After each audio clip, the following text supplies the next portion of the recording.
welcoming the presence of His Excellency, President of the Arab Republic of Egypt, El-Sisi, and his honorable guests.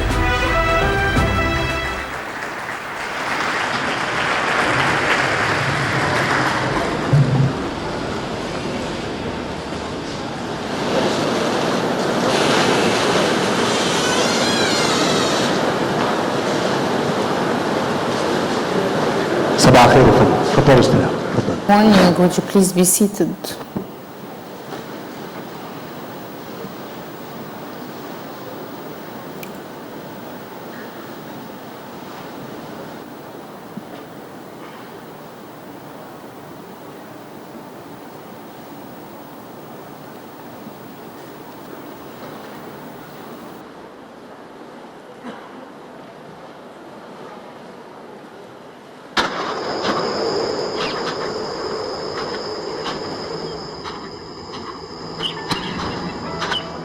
Today, in a conflict, it is more dangerous to be a woman than a soldier. The wars are now in our homes, they're in our households, and the nature of conflict has completely changed. The biggest problem is our thinking about how to stop violence and reconstruct nations hasn't. So we're often asked to talk about what is the value of having women at the table for something. What we don't talk a lot about are the costs of exclusion. Groups, for example, are really exploiting gender dynamics. They don't call it that, but they target women very specifically. Boko Haram, 2/3 at least of its suicide bombers are female. We have to make sure that leaving no women behind in the peace process. Between 1990 and 2017, women constituted only 2%, 5%, 8% of mediators, witnesses, and signatories and negotiators respectively. Women continue to be sidelined and denied the opportunity to act as negotiators for parties to conflicts, as peacekeepers on patrol, as frontline delivery workers, as elected officials, as leaders. Women's role in reconciliation and sustaining peace at community level is still overlooked. Well, the agreement is more likely to be reflective of a broader set of priorities of the whole community. The communities as a whole is more likely to accept it and is more likely to endure it. The biggest point of progress for me is the involvement of more women in peacekeeping. So we get a lot of trust to achieve the objectives of a mission. The Women, Peace and Security agenda is not about making war and conflict safer for women. It's about preventing conflict from happening in the first place.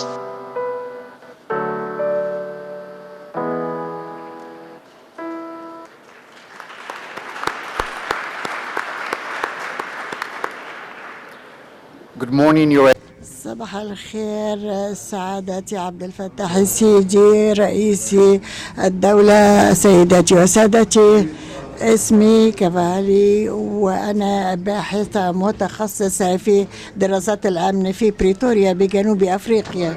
أود أن أرحب بكم جميعا في هذا اليوم الثاني I hope you had fruitful deliberations at yesterday's various sessions covering the important and timely issues of peace, security, and development.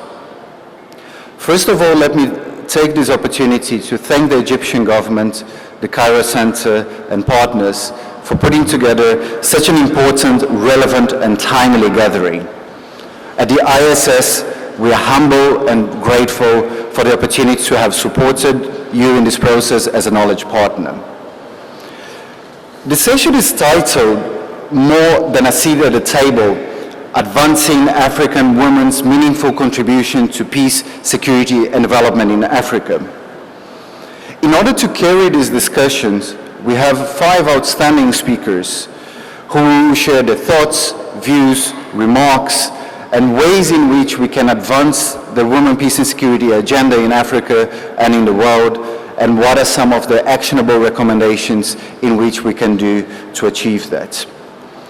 We have here with us Her Excellency Catherine Samba Panza, former interim president of the Central African Republic, Her Excellency Bineta Diop, Africa Union Special Envoy for Women, Peace and Security, Her Excellency Netumbo Nandi Daitwa, Deputy Prime Minister and Minister of International Relations and Cooperation of the Republic of Namibia, Her Excellency Maya Morsi, President of the National Council for Women at the Arab Republic of Egypt, and Her Excellency Jacqueline O'Neill, Women, Peace and Security Ambassador for Canada.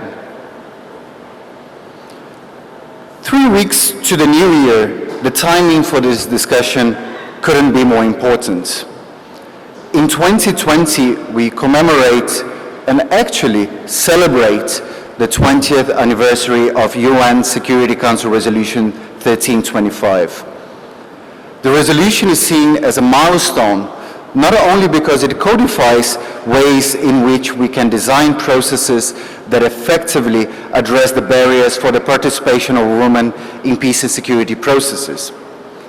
It is a milestone as it somehow contributed to bring the issue out of the shadows towards the center of global policy discussions. Certainly, 20 years later, there is still much to be achieved.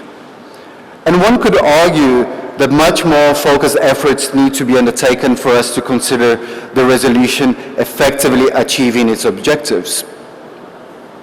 In principle, most of us would agree that in order to be successful, more women should be part of the design and the implementation of effective responses. However, we have still a long way to go to ensure that our rhetorical commitment is a lived reality.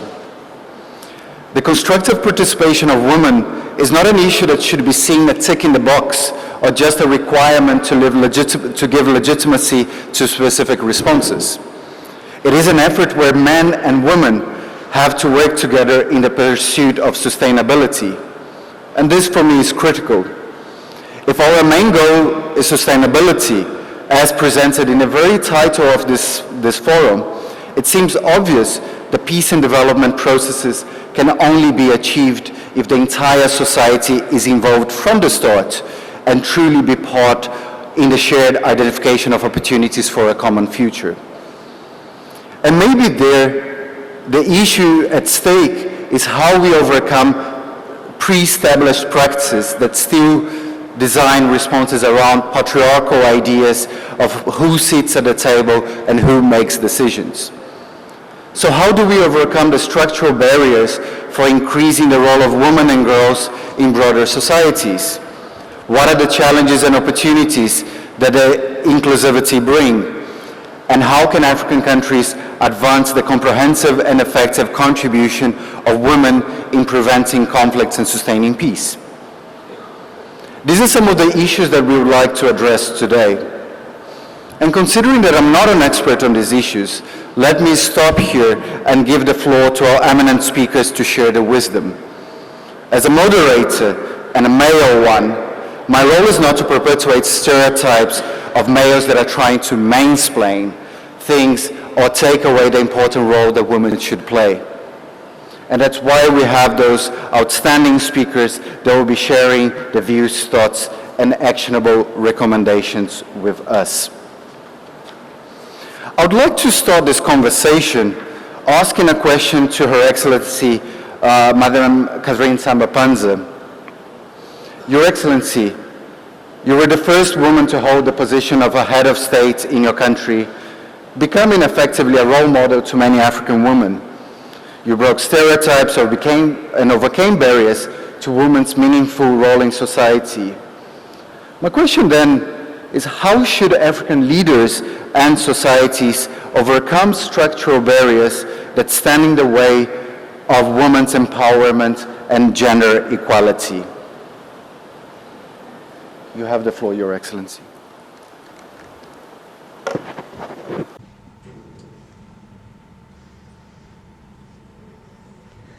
I would like to thank the moderator for this introduction and for the question raised. Allow me, before I respond to your question, to say this is an opportunity to express all my gratitude to the authorities of the Arab Republic of Egypt, and also for inviting me at this initiative, the For Aswan Forum. This is I would like to express my gratitude to the warm hospitality since we have arrived in the beautiful city of Aswan. I would like to say to give English the honor and the privilege that have been confirmed to me by the Egyptian authorities. At the same time, I would like to note the importance of the Aswan Forum, which allow us to raise important questions for the development and sustainability of our forum. A session dedicated entirely to the women issues, peace, security, and the presence of His Excellency Abdel Fattah el-Sisi, President of the Arab Republic of Egypt, and honorable heads of states and governments in this room confirm the vision of the African Union regarding the real mainstreaming of women in Africa transformation. Back to your question, it's true. I was elected president of the state in army context, which has plunged the Republic of South Africa in a time where dialogue was difficult and there was only the language of weapons and violence. And the Central African people wanted to silence the guns and cease violence and engaged in an inclusive dialogue for the national welfare and create the enabling conditions for elections. And I accepted to be candidate to the presidential election as I realized the critical status of our country. And I engaged to play a role to contribute to end this violence. And as a woman, I opted for a pacific approach in the face of violence to stop the weaponry and the warfare attitude. And I engaged also other women who believed in the capacity of women to silence gun in their community. This was also supported by the parliamentary support and by the youth support. And as well, I capitalized on my mediator experience in the reconciliation committee at the national level, as I have been close to population in a very critical and distressful time. And the lessons learned from my history is that in the face of the deep crisis and the discrimination, cultural and social discrimination against women has disappeared. And in general, more and more we have evidence that indicate that women can play a role in improving the political vision, and we must support African women in order to keep peace and security and also maintain the efficiency of political policies. Women have always played an important role within their families and their communities, and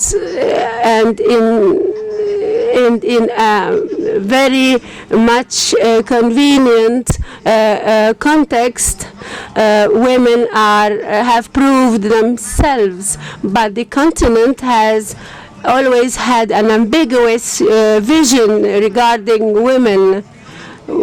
they do not enjoy a coherent and sustainable presence with regard to decision making. In many African countries, recent elections have witnessed a regression with regard to the number of women elected in the parliament, as well as women involved in decision making, with the exception of some champion countries like Rwanda and other countries. But beyond the political aspect, African women, including young women, has access to administrative jobs and as well as job in civil society organization and other. The barriers you have raised limit their evolution and development. These barriers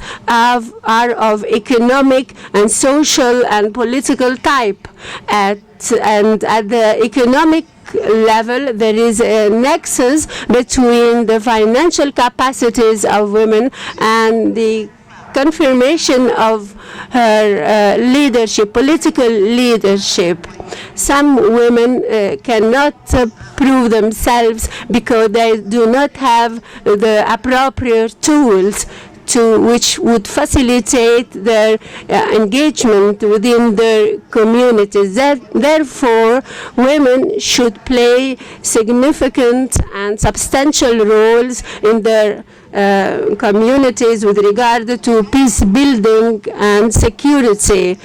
And therefore, we need to put in place projects which would help women have income-generating activities and be able to promote peace and security and to be able to contribute positively to the process of the international and regional process of consolidating peace. We need also to advance synergies of all actors to progress their roles and integrate women in the decision making regarding conflict resolutions. Therefore, we need to ask and urge our partners and our African nations to provide necessary mechanism to achieve the empowerment of women, the total empowerment of women, to combat poverty and to stop violence. And the African Union has set itself this objective to involve women, to better involve women, but this will not be achieved without the participation of women. The security context in Africa call upon us all to be involved in the conflict resolution and seeking peace. And the first of these concrete measures is to move from words to action. There has been a lot of engagement, a lot of resolution and strategies concerning gender equality have been taken, to be enforced and operationalized at the national, regional, and global level. But above all and before all, we need political will to execute such strategies and decisions. And Africa needs the contributions of the countries which are suffering latent and active violence, and the continent needs to engage in the dynamics of development. What I suggest is that the coming summit of heads of states and African Union, which is imminent, should be an occasion to recall the engagement taken by states through the resolution of 1325 to include women in the peace process to reverse the trend of current instability in countries. And these concrete measures should take into consideration the support needed for women and for girls in hot spots of violence to enhance their financial source of revenue. It's important to identify and to value the men champions who are helping in the improvement and involvement of women in the peace process. Champion of a pilot program that can be operationalized in zones hit by conflict, but also in regions with latent conflicts. I would like to thank you for your indulgence for the time which has been given to me.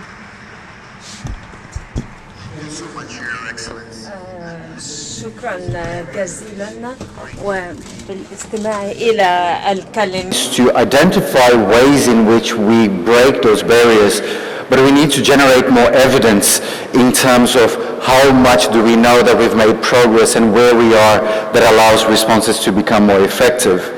Which leads me to the next question to Madame Diop. Your Excellency, you were the first special envoy of the chairperson of the African Union Commission on Women, Peace and Security, which is in itself a major breakthrough. But within that time, you led the launch of the Continental Results Framework that would help the African Union to monitor and report on the implementation of the WPS agenda. I was wondering if you could share with us what did the CRF review about the status of the implementation of the WPS agenda in Africa, and maybe what do you see, what have been some of the major obstacles to unleashing Africa's women's full potential in realizing and sustaining peace in the continent? Your Excellency.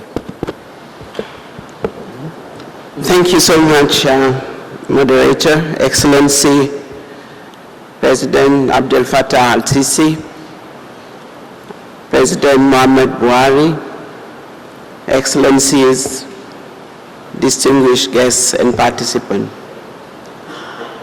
Let me congratulate the chairperson of the African Union, Mr. Abdel Fattah El-Sisi, for hosting this great Aswan Forum, but also for making sure that we discuss women, peace and security in Africa. Excellency, while we are talking, you might be listening to the news. You know that the extremisms are still in the Sahel and they are destroying the life of the women, children of this continent. While we are discussing peace and security, they are destroying the life of women and our brave soldiers that are defending our territories, who bear the burden of the insurgents' actions. Our women that cannot run, our children that they destroy their schools, but the family and the community that don't access food while we are talking, who are the majority of the displaced, the majority of the refugees are the women and the children of this continent. I'm not going to talk about the violence that impacted in the body and the mind of our population. That's the reality that is happening right now while we are talking in the Sahel and in the Lake Chad basin. We know, and Madam Samba Panza have said it, clearly demonstrate that women can reconstruct. Women can build society, but yet they are not invited at all to contribute to that. But they are, as we always said, for me, the oil and gas of this continent. Women and the youth are the oil and gas because they represent 70%, more than 70% of this continent. So if we are strategizing, if we are putting solutions and we exclude them, we are not going to find solutions. Or those solutions will not be effective.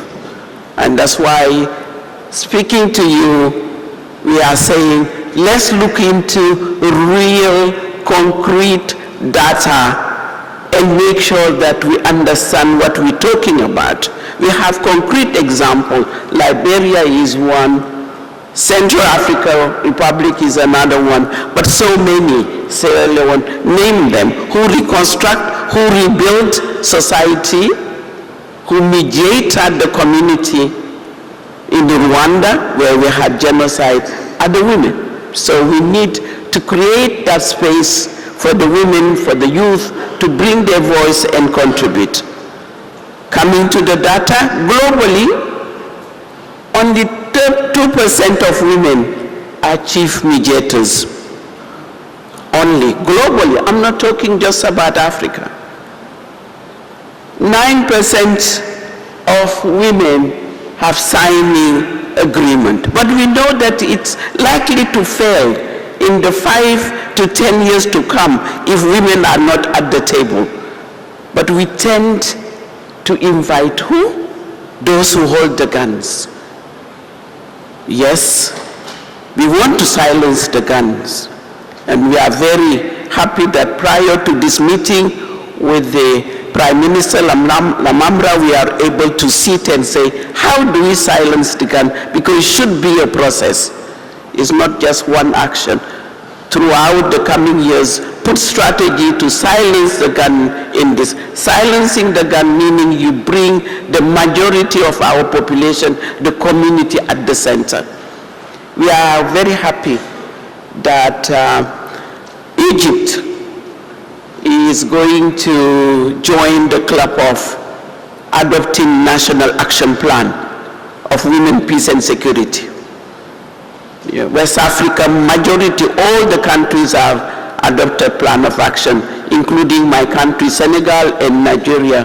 All of them have adopted. But it's not sufficient action plan. And that's where in my office, within my mandate as a special envoy of the African Union, we decided to build a framework to collect the information that we are able to see what success we have in each country. Either we are deploying our military in AMISOM and female that are defeating Al-Shabaab. Yes, they are there. I met them. I was last month in Somalia. I know the female are there and combatant as the men because they use the same tool and they have the same capacity. So we could see what the women are doing. When women are invited at the table, we know what are the difference.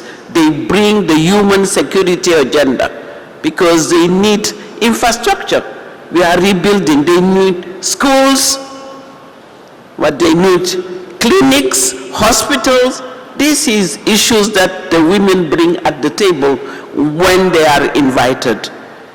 So here today, Mr. President, when I started my mandate, we had 15 African countries that were concerned. By the way, we are the first in the world because now we have 27 countries in the continent that have adopted the Women, Peace and Security agenda as a priority. But we need to do more. We need to have clear indicators on how we are going to achieve it. We need to have a budget for it because we tend to ask our friends, Norwegian, Canada, and others to support that. Our member states should be putting resources at the center of the Women, Peace and Security agenda. We need to take it to the Parliament because it's a development agenda. We said it. It's not just a plan that we design, we draw, and we just leave it there. We need to implement it by putting the means, by putting the resources, by putting the people. The government take the lead. Ministry of Foreign Affairs, Ministry of Defense, Ministry of Gender, all of them together should be sitting with the women's group to design it, implement it together, put the resources, but monitor, evaluate, and come with concrete action. I'm not going into the solution because we know them. I was recently in Rwanda. I can tell you some of the solution, stop centers, and so on. I have been in Maiduguri, Mr. President. I was meeting with the women in the camps. They have solution. They will tell you what they want, how to defeat those insurgents. Any country we go in conflict, East Congo, the women are at the front. They are not just victims. They are the backbone. They are the one who can transform. We need to give them that power, the space. We need even to prevent. By preventing, what we mean is critical mass of women in government. I'm very happy that our leaders here are putting women at the center of the governance mechanism. So preventing means that is a human right, is an issue of women participation, is an issue that we, as Madam Amina Mohammed have said yesterday, that we take the bold decision to say 50-50, 50-50. Thank you.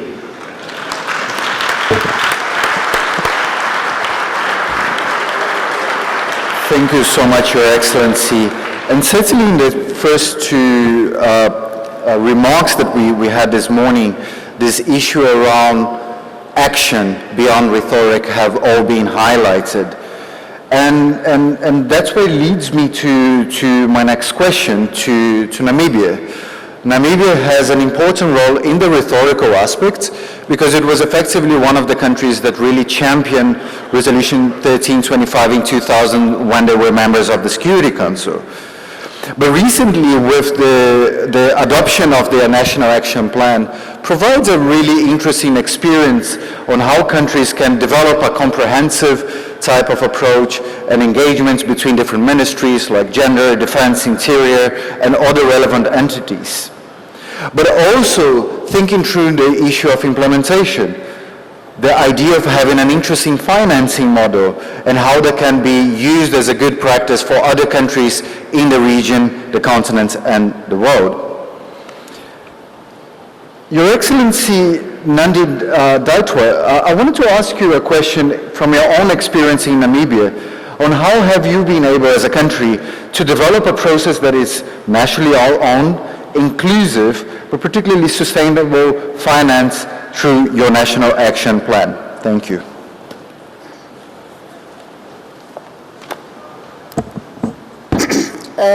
Thank you, moderator, Your Excellencies, heads of state and governments.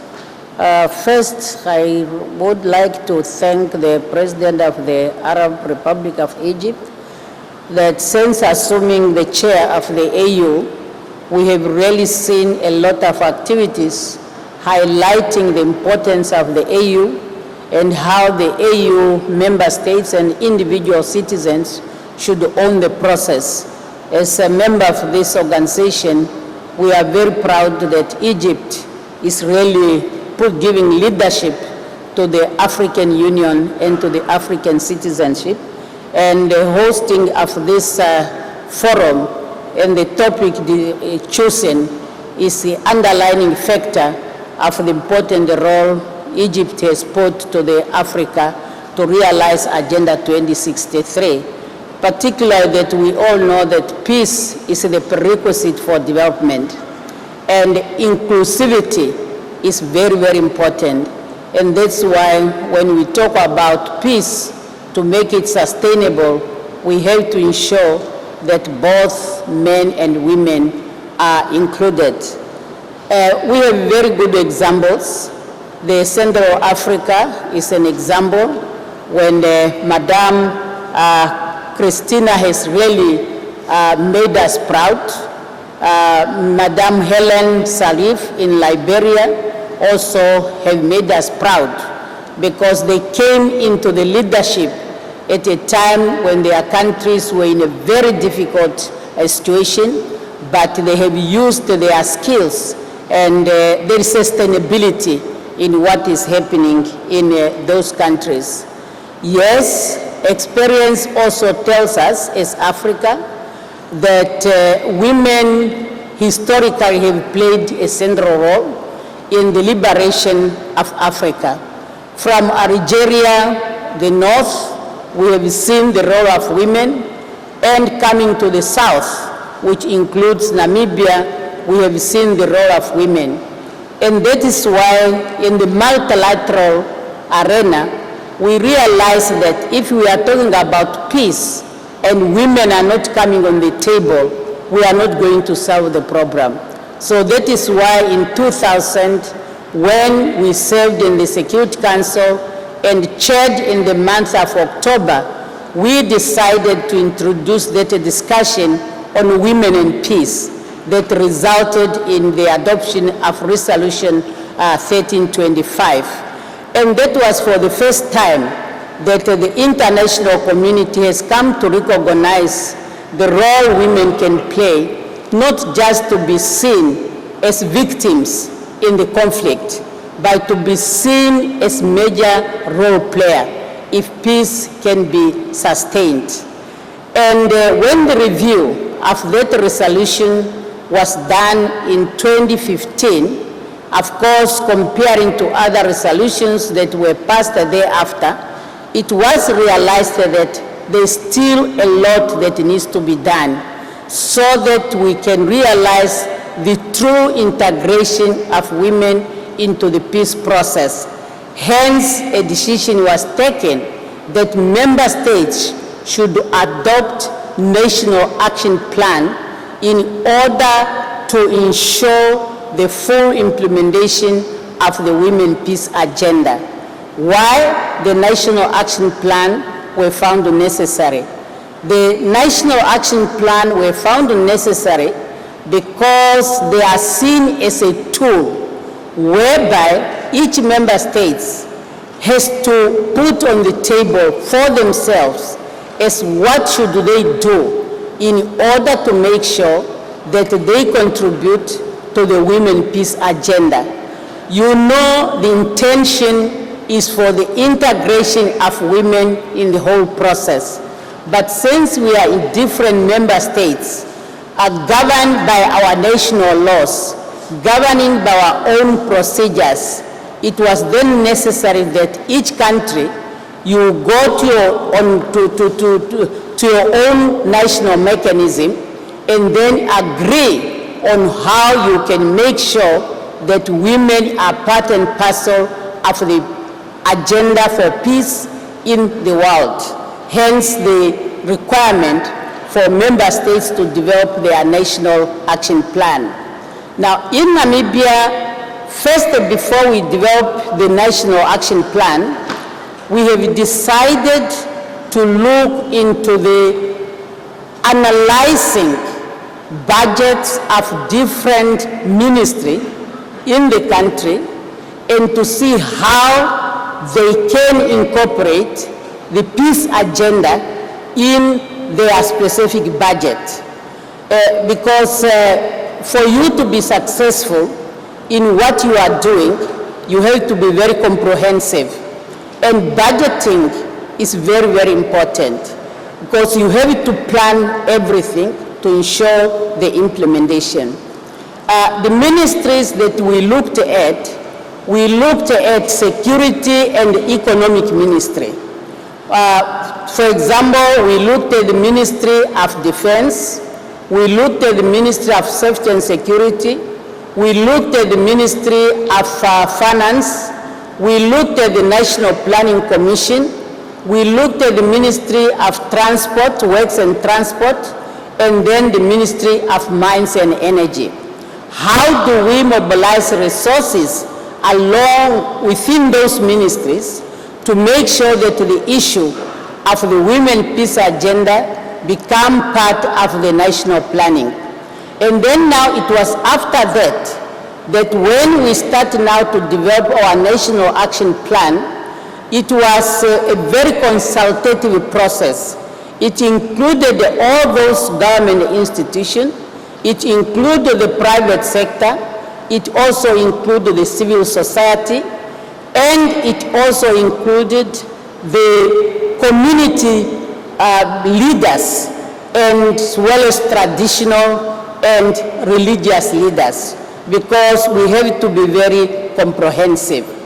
And that has made it possible to ensure the ownership of the National Action Plan.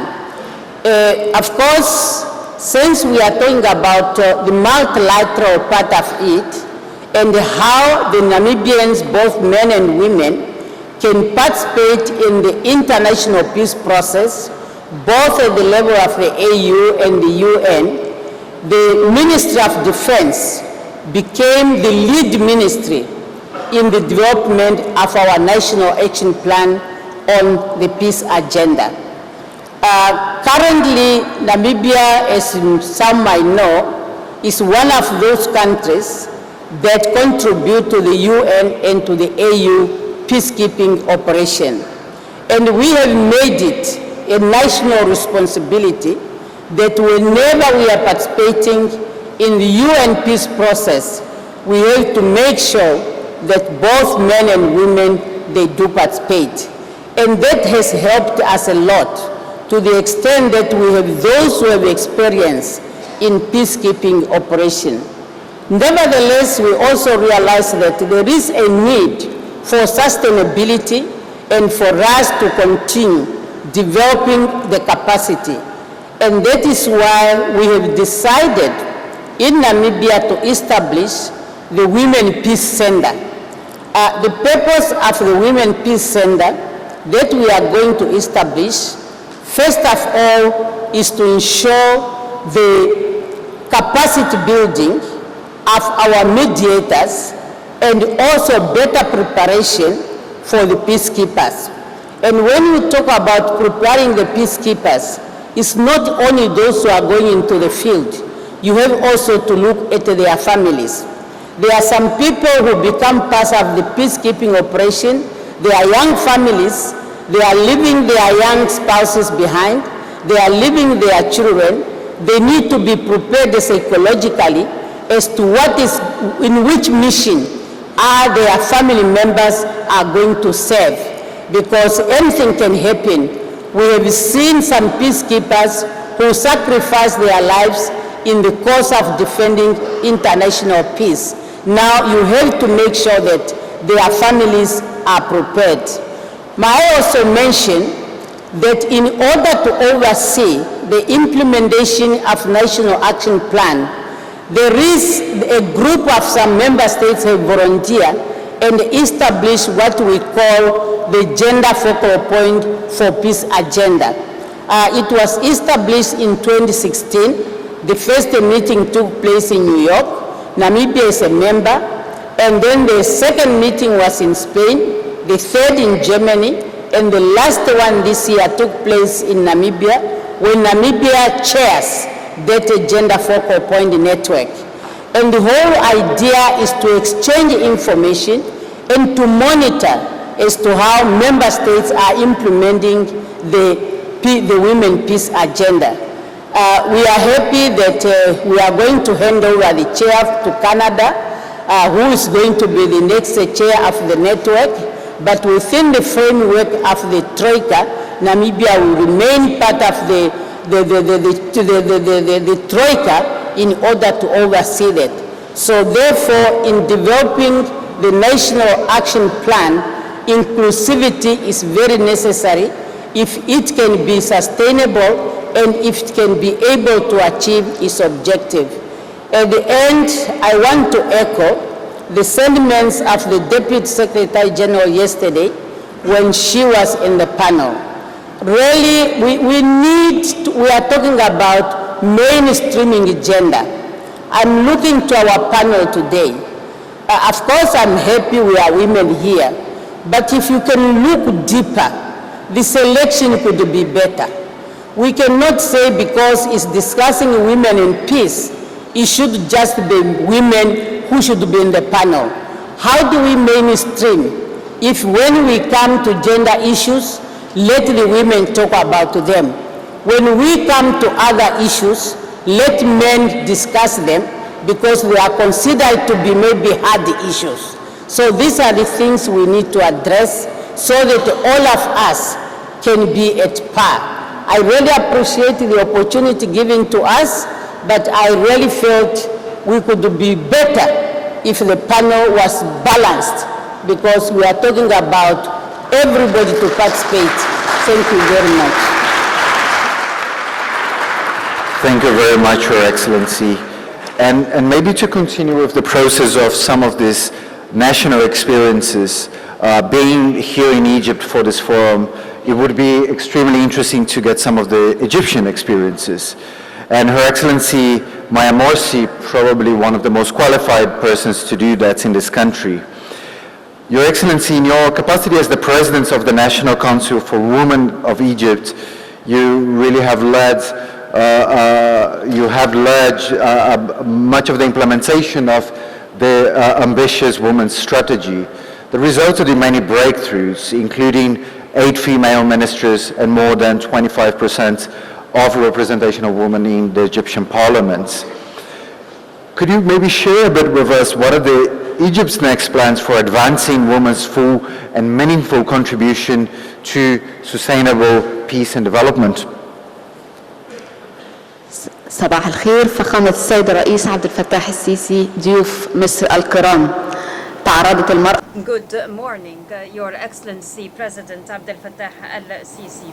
As Egypt has been suffered from marginalization, ostracization, and it was a time of instability, and it was subject to extremism and violence as well.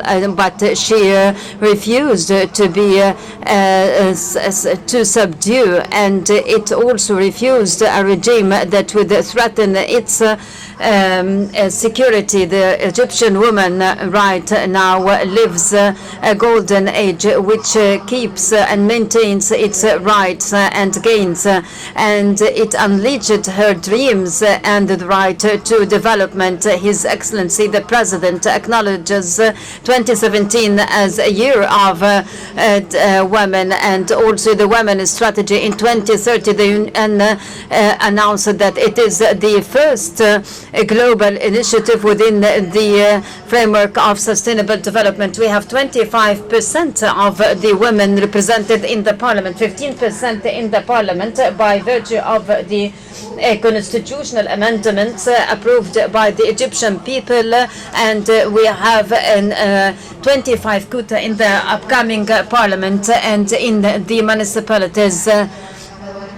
So 12 of the advisors is worldwide. One of them is woman, and she is the justice for the criminal justice in the criminal court in 2015, and also the women. There is a woman presence and in the prosecution and the judiciary by 49%. We have the second post of a governor, and also the deputy of governor with the percentage of 32%. The dreams are, women's dreams are sustained to play its role in the public life. 50% is the dream of Egypt, of the Egyptian woman. Also, Egypt supports her dream. Also, it applies to the General Assembly to on the exploitation of the sexual on the sexual exploitation, the president was one of the pioneering presidents, amongst other presidents, on the prevention of sexual exploitation and sexual assault in the UN proceedings in 2017 to ensure women's protection during the conflict time and post-conflict time.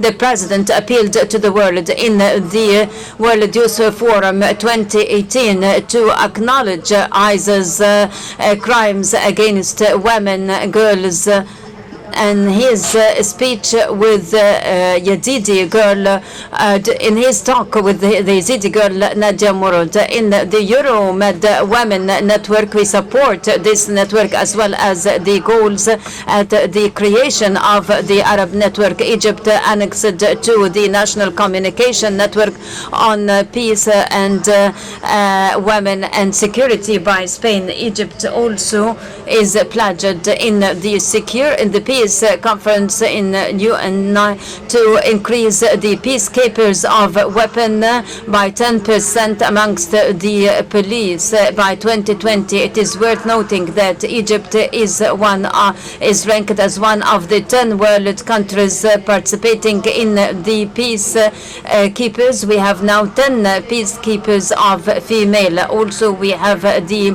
second best peace indicator in North Africa and Middle East. So Egypt recorded its first year of improvement. Such in 2015, the improvements are reflected, and it is ranked 8th in Gallup 2019 compared to its rank as 16 in the past. Now we enjoy peace and security and safety, and we attest development. We attest enormous development at this era.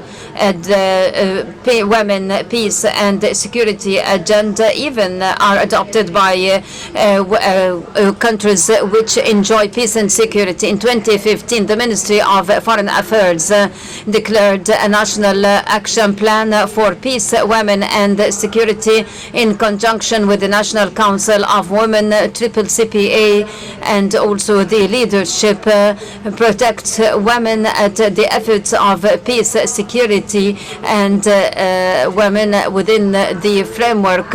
And this plan will support the great African women as described by the President.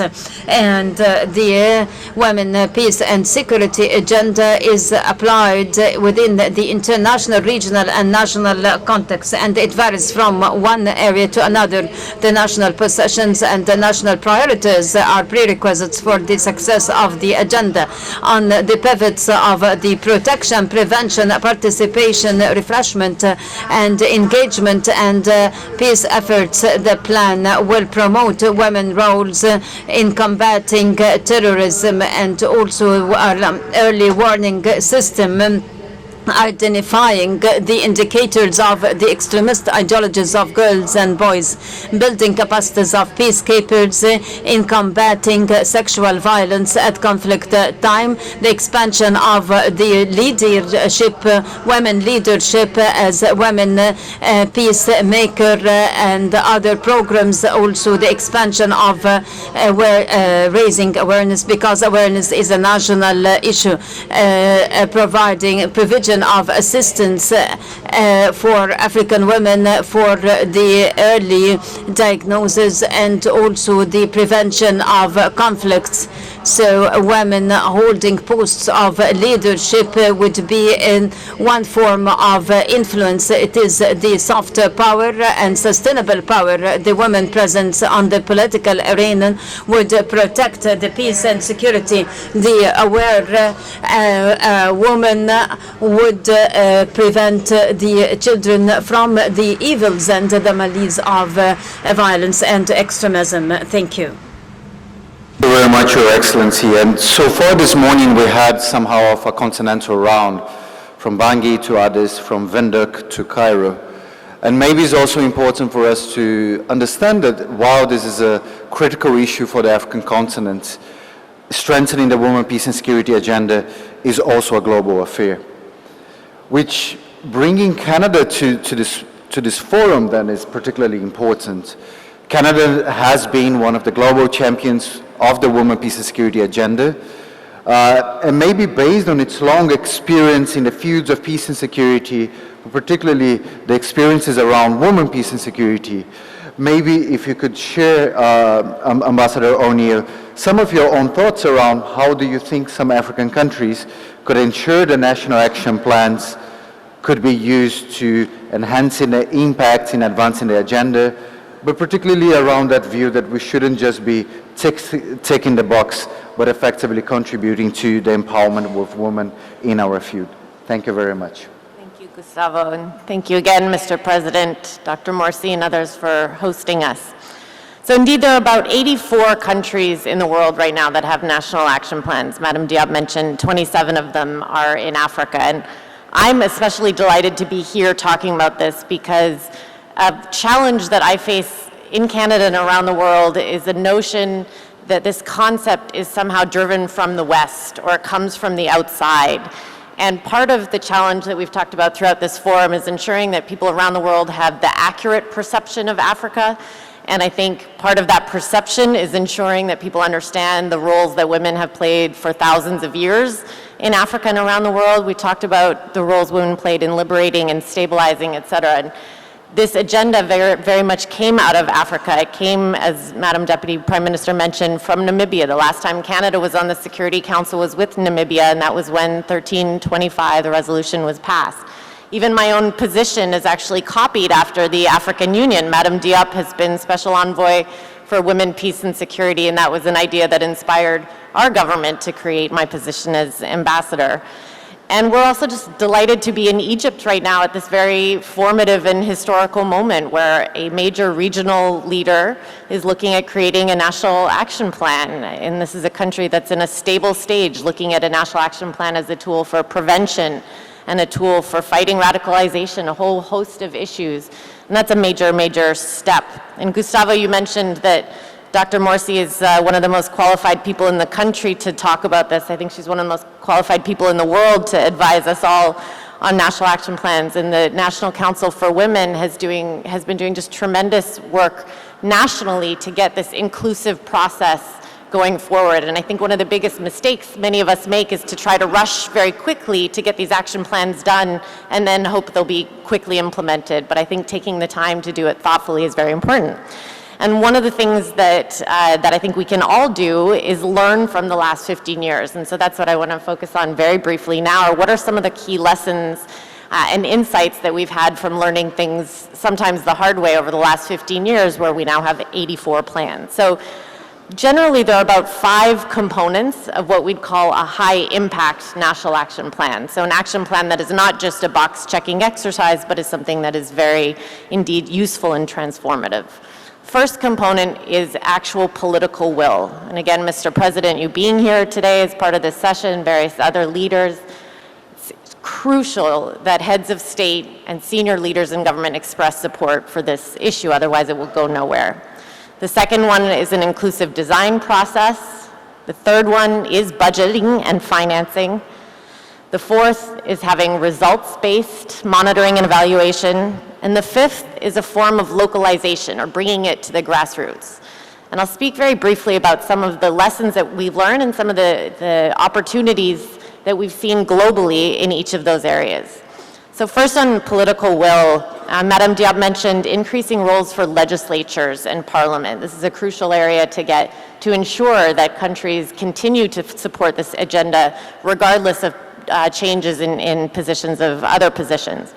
Another one is more integration into other national policies. So to make sure that a national action plan relates to a national security strategy, a national counterterrorism strategy, national trafficking, or any other strategy that is as integrated as possible so it doesn't live in a separate office, separate area. And the third one around political will that we're seeing very increasingly is a connection between the domestic and international policies. So I think gone are the days when there are national action plans of countries that are affected by conflict, and over here in a very separate way are national action plans of donor countries.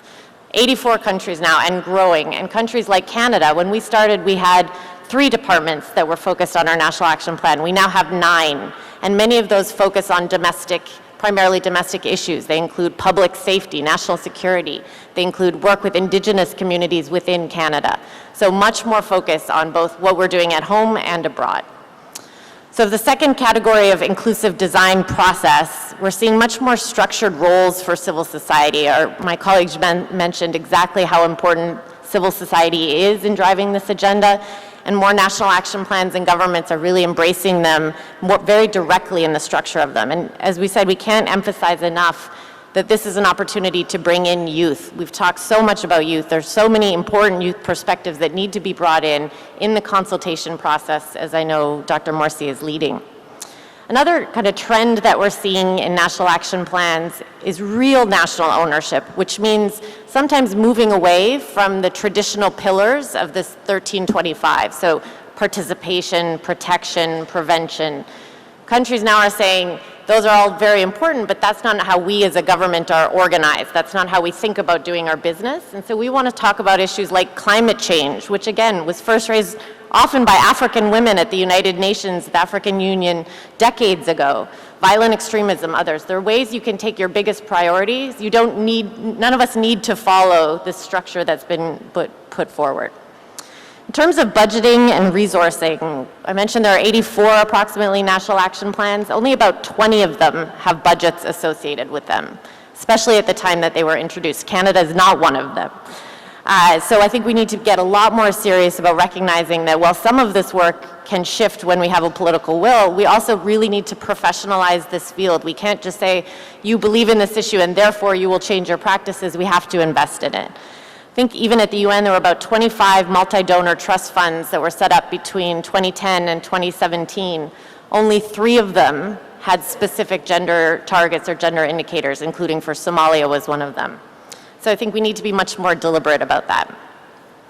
Fourth one is on evidence-based monitoring and evaluation. We talked a lot earlier about how we don't want to just be counting women. That's not the whole point of this exercise.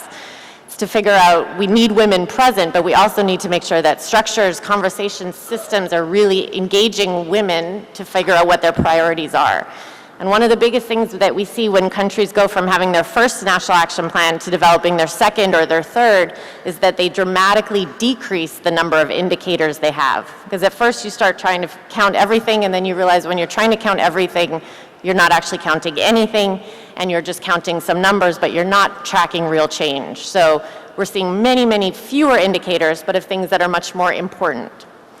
And the last one is localization. And this is something that I think we've come to over time of some mistakes that countries like Canada have made of assuming that because we have a national action plan at the federal level, that will translate more into a grassroots or local level. And I think we need to be more deliberate or intentional about that. And again, we've talked a lot today and yesterday about social cohesion and the importance of social cohesion. And it's the grassroots level where that social cohesion is first broken, and it's also where it can be first repaired. I've been very honored to be working with a number of local level women mediators across the continent, including various ones in Nigeria, who've been talking about how when there are ethnic tensions, for example, in various regions, one of the first things that women will do is negotiate common spaces, the use of common spaces. And they'll say, we're fighting about many things, but we all know we want to go to the market and we want to go to the soccer pitch. And so it will be women who will negotiate how we will share these spaces. This is the type of localization that we're talking about. I'll leave it there because I know we have much more to discuss. Thank you.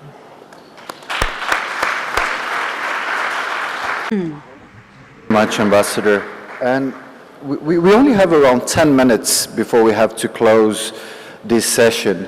So I would like to just briefly take the floor here to ask one question to 2 of our speakers regarding one of the most visible initiatives in the continent in the last couple of years that relates to the African Women in Conflict Prevention and Mediation Network, which for many of us working with the African Union, with mediation, that has really taken a very important role in mobilizing but also pressuring for a stronger participation of women in mediation, and coming back to the title of the session, to bringing them to be more than just a seat at the table. That being said, and maybe Your Excellency Samba Panza, One of the issues that came in our previous preparatory workshops for this forum has been this often a misconception around the role of FemWise, of being just focusing on mediation, when effectively its own mandate is broader around the participation in conflict prevention and sustaining peace mandates. Very briefly, what would be some of your thoughts around the role that FemWise can play in contributing to advancing the comprehensive and meaningful participation of women in conflict prevention and sustaining peace, beyond this idea of tokenism and just counting a number of seats of women at the negotiation table? If we can just share some thoughts very briefly, Your Excellency.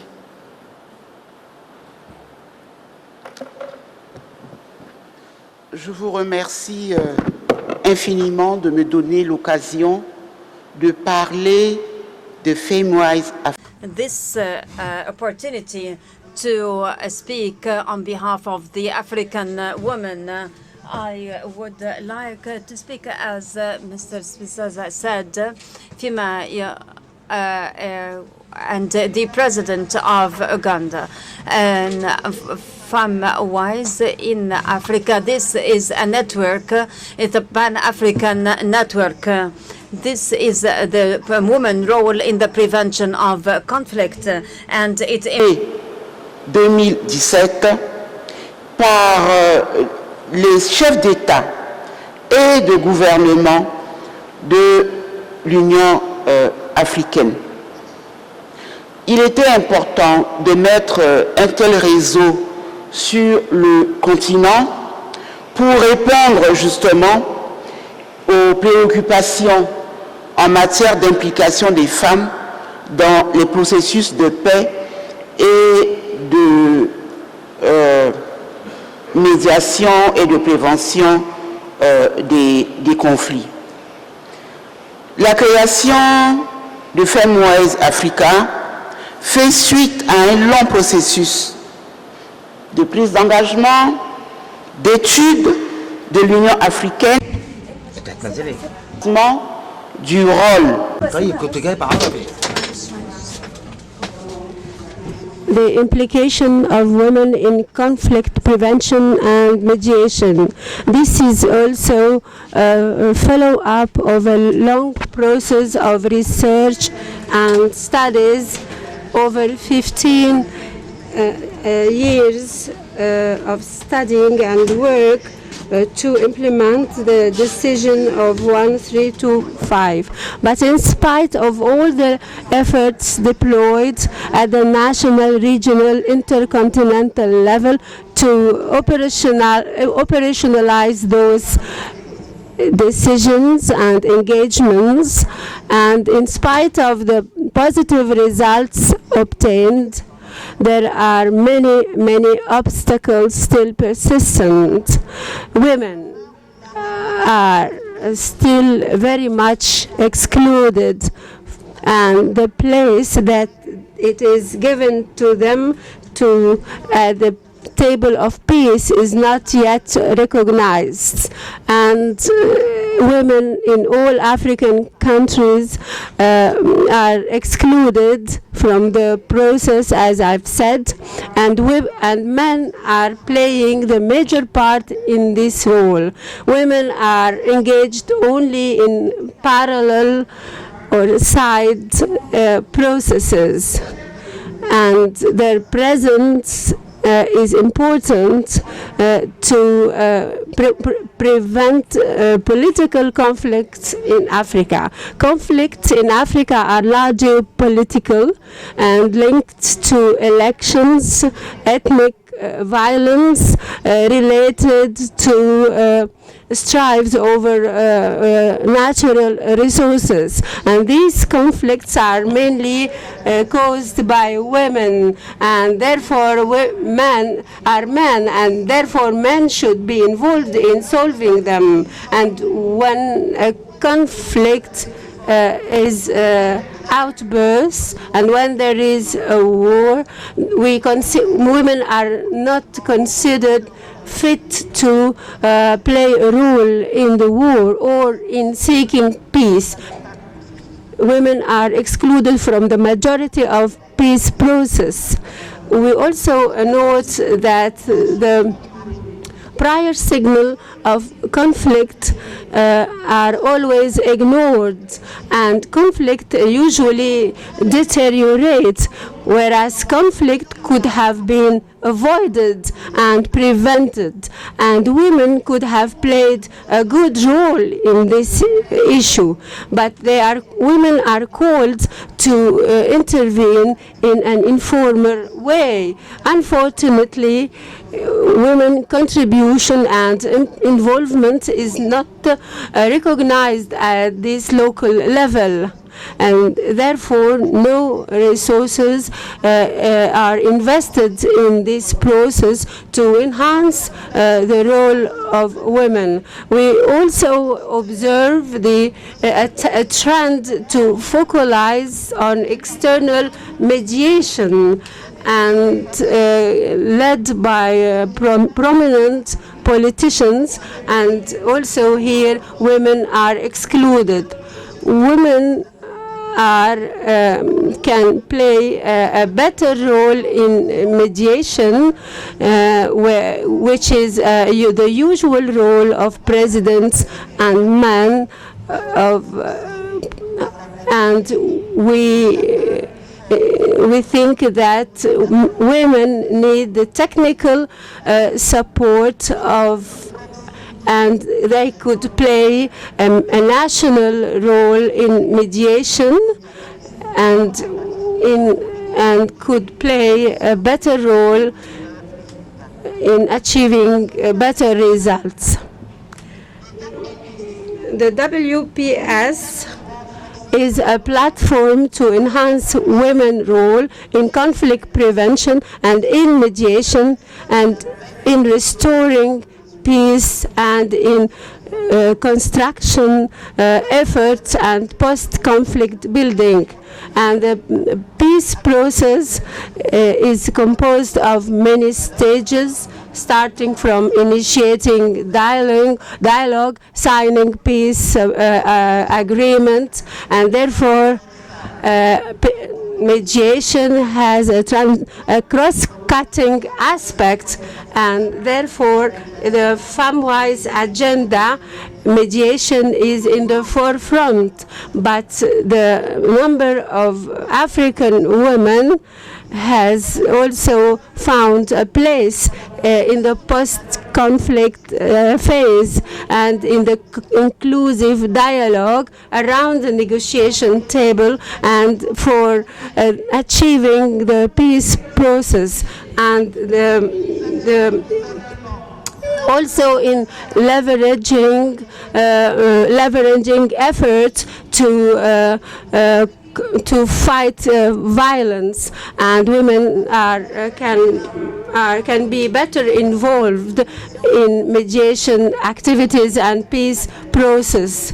But their exclusion was due or was attributed to the lack of skills. But many women actually were not formed or not trained to conflict prevention. Therefore, a lot of African women invest themselves to ensure a better training for women to play a good or a strong role in the conflict prevention. And women in FAMWISE are playing an important role, and we ask them to pursue their role through a thematic agenda. FAMWISE is composed of 400 members ready to be deployed all over the continent for prevention, for a conflict prevention and mediation mission. And FAMWISE have put in place a deployment program, and solidarity mission has been conducted in a certain number of countries to support women and to engage in political advocacy for a better involvement of women in the ongoing political process in Burundi, in DRC, in Central African Republic, in Sudan, South Sudan, mission or in joint mission with the office of the special envoy of the President of the African Commission or the Special Envoy of the United Nations. We have conducted many missions on the ground, and we also made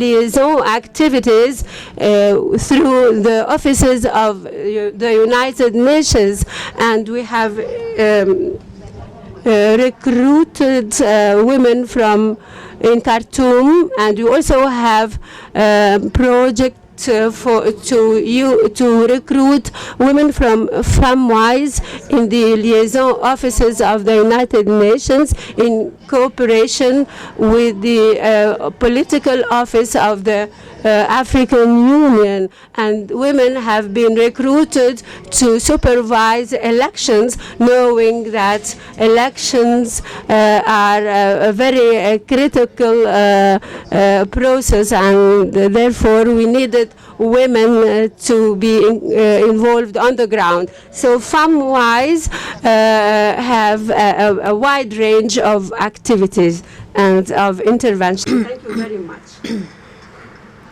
Very much, Your Excellency. And considering that we are running a bit out of time, I would like to first look at my fellow panelists and apologize for not giving you the floor once again. We are supposed to close now at 11 o'clock, but I would like to give the floor to Your Excellency, President of the Arab Republic of Egypt, Abdel Fattah El-Sisi, for some remarks. Thank you very much, sir.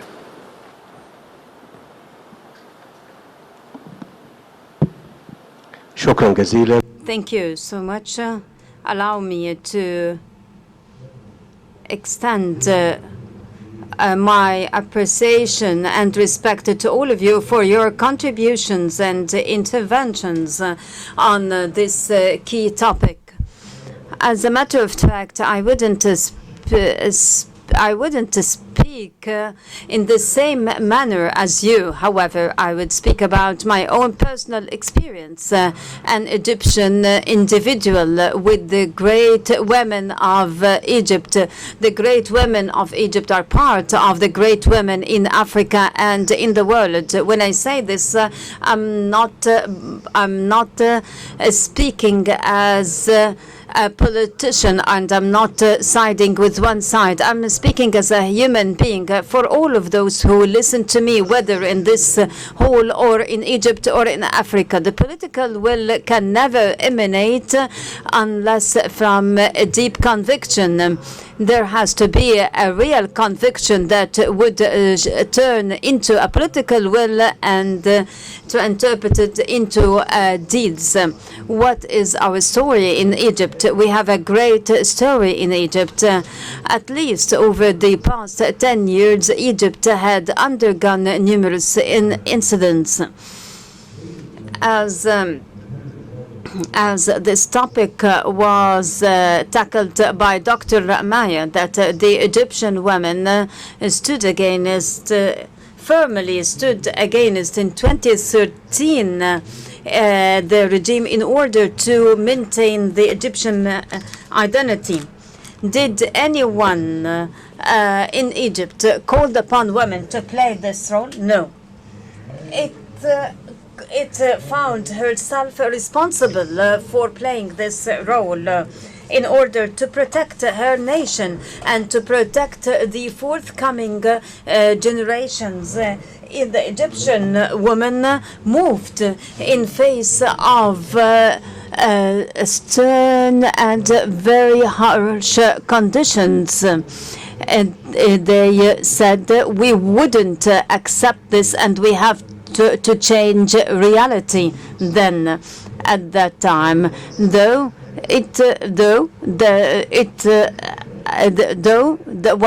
reality at that time was due to elections. And they succeeded by elections, that's true. But when things revealed and other aspects were unveiled, and it showed that this would destroy Egypt. The Egyptian women advanced and they took into millions into the streets. We saw them in Egypt, but perhaps the world didn't watch that. Then the change happened on June 30. More than 30 million of the Egyptians took into the street. I would like to complete the story, but I hope you wouldn't be upset if I exceed the time limits. I speak about the women role in Egypt with all appreciation, respect, and pride. Despite women, I will continue. What else did she do in Egypt? Then the change took place. The military found that this is the Egyptian political will for change, and it is not the will of other party other than the Egyptian people. That was good. No one noticed that it was the woman who took or who assumed this role by herself.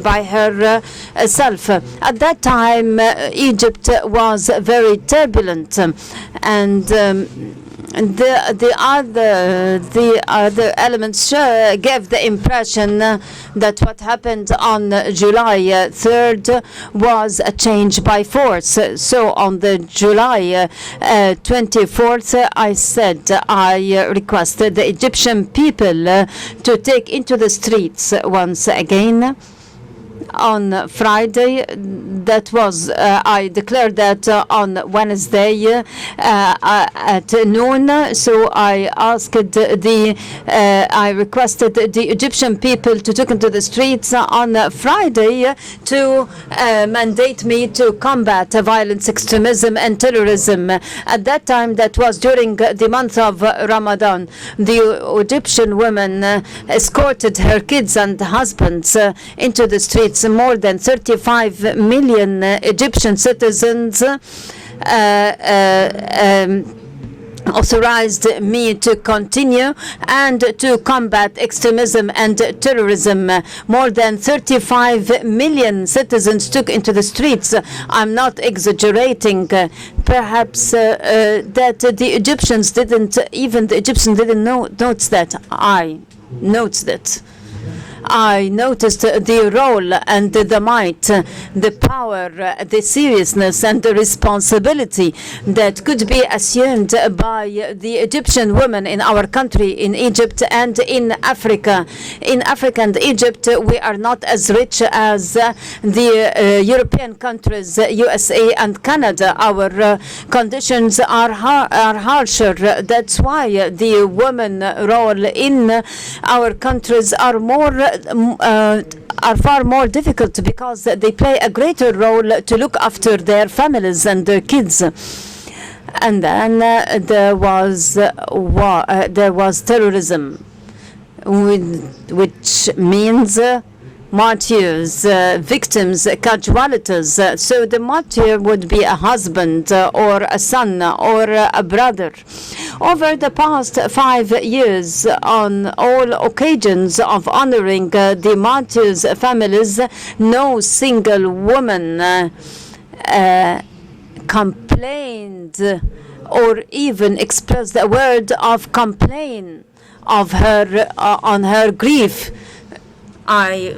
Some of the women said that they sacrificed with one of her son, and she's ready to sacrifice with her second son.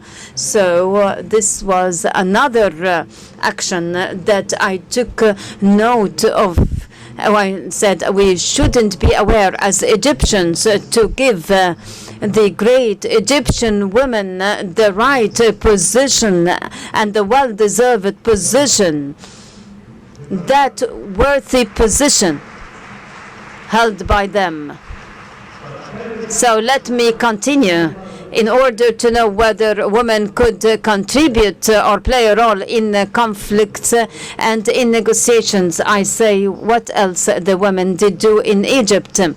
During the economic reform, that was the hardest, robust absolute hardest, robust economic reform. So I was aware about what she could do. So I appealed to women to help me, for help. I appealed to her for help. She helped me. And the most robust economic reform program, absolute most economic reform program in Egypt was passed. No single citizen said, kindly relief. We need a relief of this program. Why? Because she was able to strike this balance, and she assumed the role. It was the Egyptian woman who organized her own life and arranged life and confronted the harsh economic conditions, and also she muffled her sons and her husbands, and she prohibited them from expressing their sufferings and their miseries. Are my convictions about the Egyptian women. I don't say you, I will give you your position. No, you come at the front and you assume your well-deserved position. You deserve that. It's not granted by us or given to you by us. You deserve it. It might, some men would refuse what I say, but if we are fair, in our spirits, in our sentiments, in our minds, and our association towards the role played by women, and perhaps many of us wouldn't notice that despite women's presence in the world, humanity wouldn't sustain. Humanity wouldn't exist. The entire humanity. That's true. That's true. This is the truth that we want to admit it to ourselves on this occasion. Every single time and a senior woman is appointed at the government or as a governor, and I hope this wouldn't upset the Egyptian ministers or the prime minister. So I hope he wouldn't upset with me. The woman is more responsible, more efficient, more competent, more punctual, and less corrupt.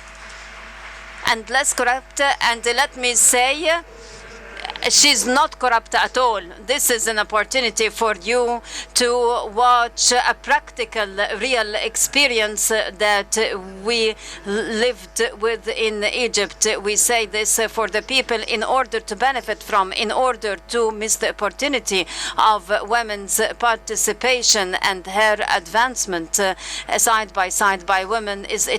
By men, it is an opportunity.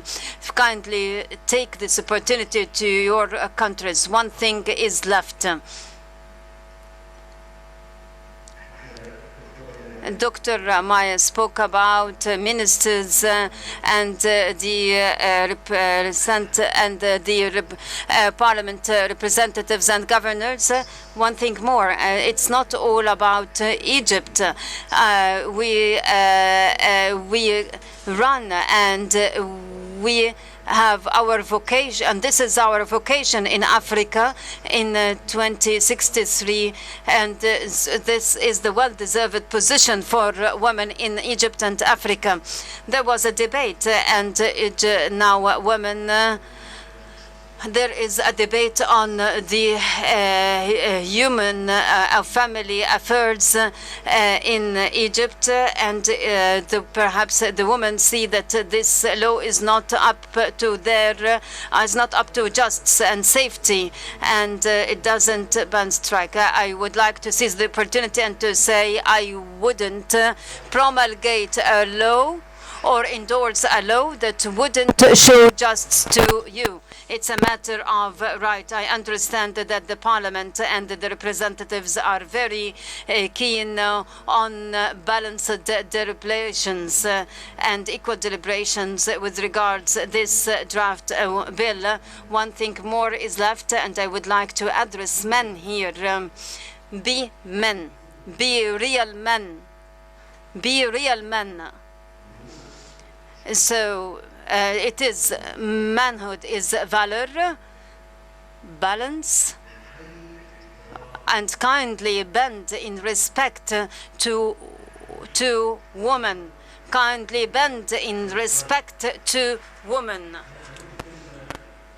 I would like to say one word for those who don't know. Terrorism and extremism made people look at our faith with terror and intimidation. Although all the religions are revealed by God. The God and the Prophet made two recommendations. One is related to worshipping and other is related to life. The one that's associated with life, he said, please do good to women. What kind of goodness could we do in order to fulfill the recommendation or the commandment by the Prophet, which shows it is a token of respect and to women. We know, if we speak about ISIS or Boko Haram or other groups, and then a man would come and abuse women. I don't want to say the other difficult expression. And then they abuse women and they hurt women. I swear to God, this is not religion. This is not a religion, or then this is not an expression of manhood.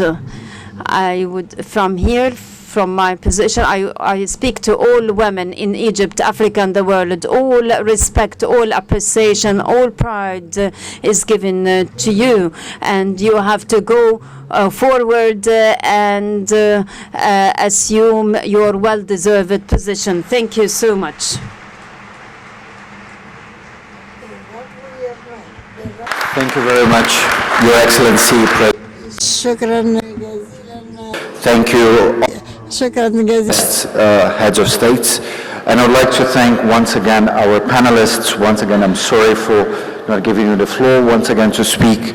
We are now going to a break of 15 minutes, same place where we had yesterday. And I hope, as mentioned by Minister Daitwa, that this is an issue that has to be mainstream. So we hope that in the break and in the following discussions we can continue talking about how to strengthen the women's meaningful contribution to peace, security and development in Africa. Thank you.